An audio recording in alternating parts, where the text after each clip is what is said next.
Monte. Loon Dog, double-double. He's playing so well. Black Magic? He's playing so well, Santana. Kevon Looney.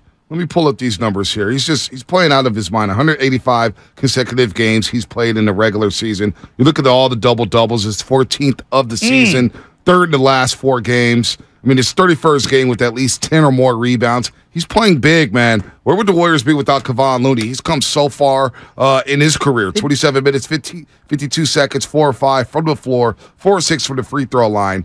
Again, 5 offensive rebounds, 12 and 12. So that's an added bonus when you can get that from Kevon Looney. Big game for him.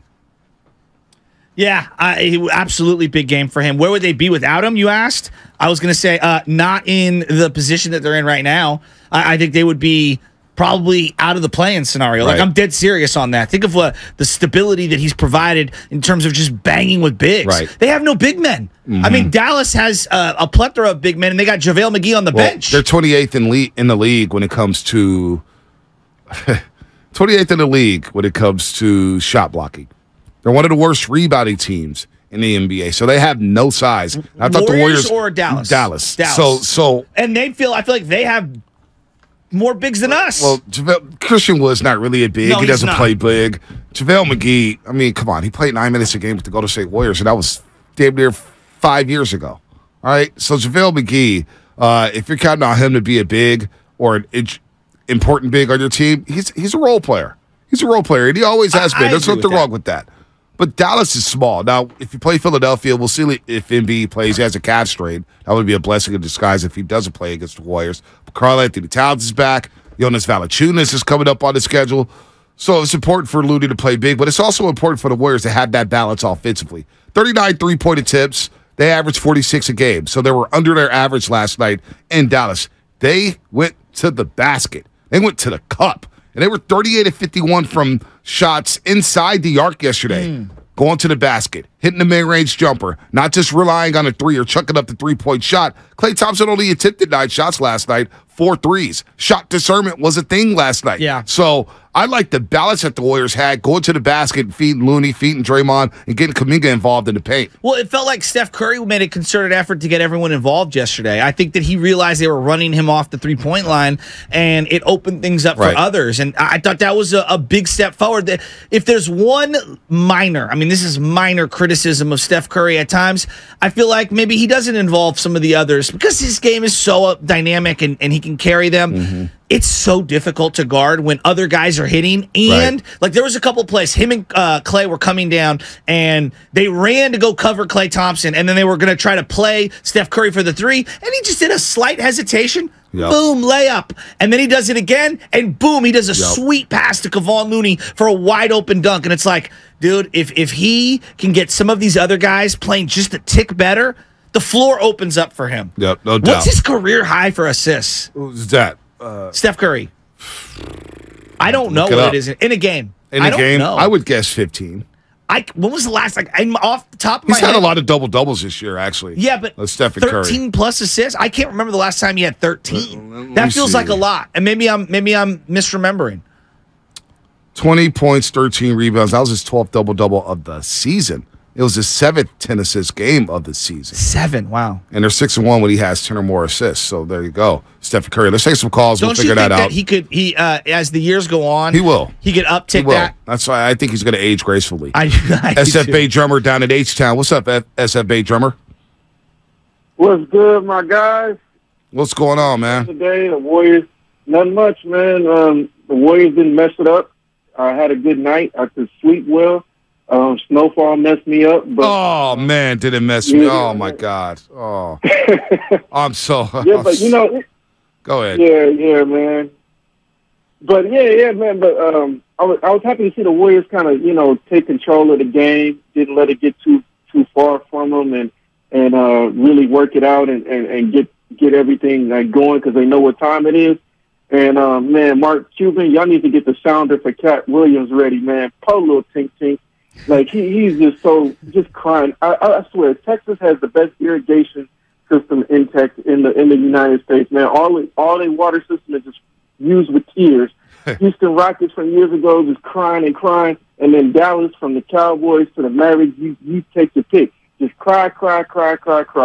And Steph Curry, man, like when his 30 for 30 come out, it's gonna be named blow the whistle. The calls he never got, man. The refs never call fouls for this man, and it's just like he got to be Stephen Reeves or something like that from the Lakers to get calls. Like I don't get it, man. Like that's crazy, man. This guy's an MVP. What's the respect on this man's name? I know. That's a great call. I said, Baytrum. I mean, Iverson got to the free throw line. Steph Curry doesn't get to the free throw line. I was just looking at the rim. Steph Curry does. He attacks the rim, and he's efficient at the rim. He gets bumped. He gets bruised. Whatever. They don't want to call the fouls. Fine. They'll beat you anyway. Look, the Warriors, Stephen Curry, 15 assists earlier this season in a game. He's had 5 games with 15 assists. Had a 16 assist game back in 2013-14. Don't remember 13 assist game in 2010, 2011. Because we just all get enamored with the three-point shot. Yeah. But he does have a lot of games where he drops dimes left and right. He's a very willing passer and a very skillful passer. Luka Doncic, so I'm looking at this text right now, and I guess it's perfect to get into it right now. 510 Xfinity Mobile takes line. Speaking of white guys, why do people like Bonte compare Luka to Larry Bird just because he is white? He is more Paul Pierce. He is not more Paul Pierce. Paul Pierce cannot pass like Luka or Larry Bird. No. Paul Pierce was an isolation player, backing down. He got buckets. Paul Pierce is a Hall of Famer, no doubt. And lived at the free throw line. Did you not see some of the passes Luka made yesterday? Yeah. Some of the bounce passes, the passes behind his head. That's what makes it so frustrating. You watch him play. Number one, he's out of shape. Number two, he's whining all game long. Seriously, he missed 5 games. That was a bad Luka yesterday. And you say, okay, 30 points and 17 assists. I know. He dropped 17 assists, folks. I know. This guy can pass like Bird. And Kuminga played great D. Great defense and listen all to over what those him. stats you just said. 30 points, 17 assists. Now, he took 27 shots, so you made him work for exactly. it. But you kept him off the He averages 11 free throws a game. That's up from 4. Last year, he averaged 7.5 free throws per game. He's up to 11 now. So next year, he'll be at 26. Maybe. I mean, the way he cries. When he crashed, or Draymond crashed into him, I think it was the late third, and then he comes up limping. He plays limp like no other in terms of like, oh, I'm hurt. There's no way I'm going to be able to make it. Crying. He doesn't get back on defense. I mean, the guy, he's an outstanding player. Yep. I want to start there. Outstanding. I can't stand him. It's the crying for me. Yeah. It ruins the flow of the game. And I feel like, well, he cries during dead balls. He cries during dead balls. Gets the foul call, and he's still crying. He still cries. That's what he does, man. He's a little baby. I charted the first half because I stopped charting. 21 times, and I might have missed some because the TV, I'm just going off the TV. 21 times he turned his head and yelled at the official. Yeah, 21 times.